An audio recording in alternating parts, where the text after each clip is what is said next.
Subscribe now and press the bell icon. Never miss an update.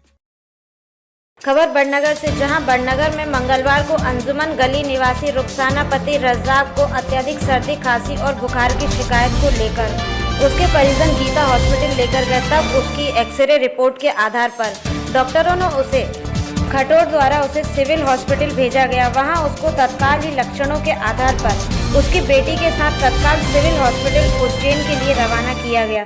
देखिए पूरी खबर तहलका इंडिया न्यूज़ के लिए महेश सोनगरा की रिपोर्ट।